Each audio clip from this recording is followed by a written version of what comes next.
For some students at Chicago State University, the frustration is boiling over. Last week, a group of them interrupted morning traffic on the Dan Ryan Expressway. The protesters said they wanted Illinois lawmakers to hear their concerns about scholarship money getting cut off because of the budget stalemate. The crisis is hurting low-income students at state colleges and universities who depend on help from the Monetary Award Program, or MAP. The MAP grants have been frozen at the state's 12 universities, leaving about 125,000 students in limbo. In the Chicago area, Governor State and South Suburban University Park and Chicago State University on the city's south side are hardest hit.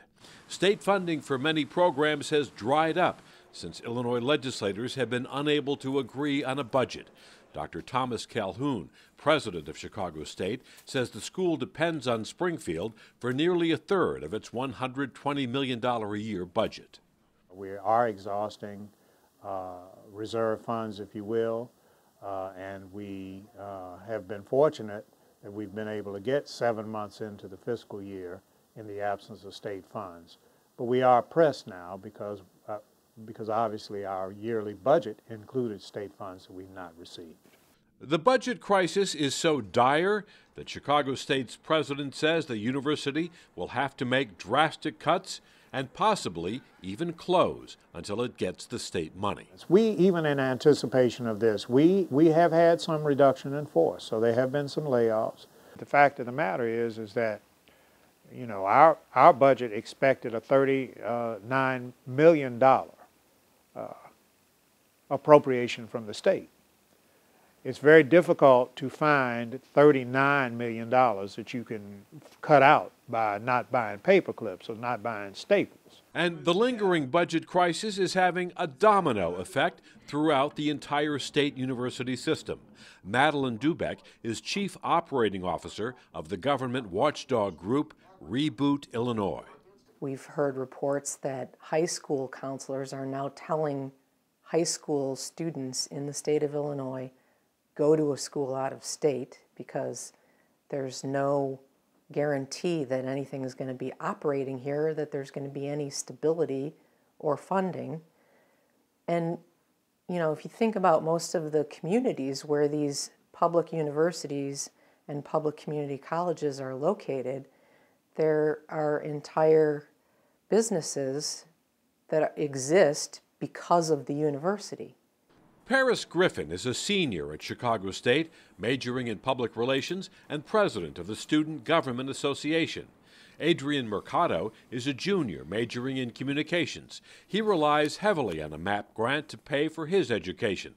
On this day, they are recruiting fellow students to call lawmakers in Springfield. A lot of students are really shocked and confused because it really seems like the government does not value us or our education.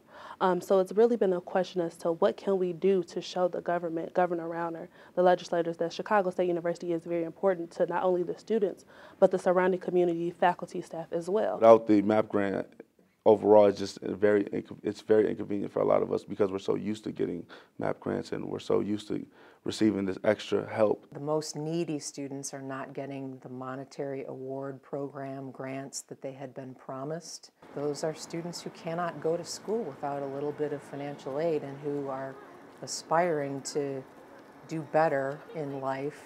Enrollment numbers at state schools have taken a hit.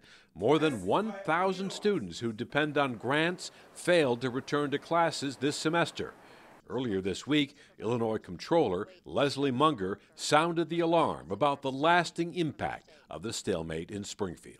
The long-term ramifications for the state are even more concerning because by spending more as we bring in billions less, we are making it even more difficult for our state to create a pathway that will allow us to regain our fiscal footing and keep our promises to fund education, social services, public safety, and infrastructure in the future. But for now, those promises are not being kept, and the students of Chicago State University say they will keep pushing until the state's leaders honor their commitments to helping those least able to afford college educations. We're going to continue to fight. We can't allow our futures to be thrown away in a political game of chess, so we have to continue to fight. We don't have a choice.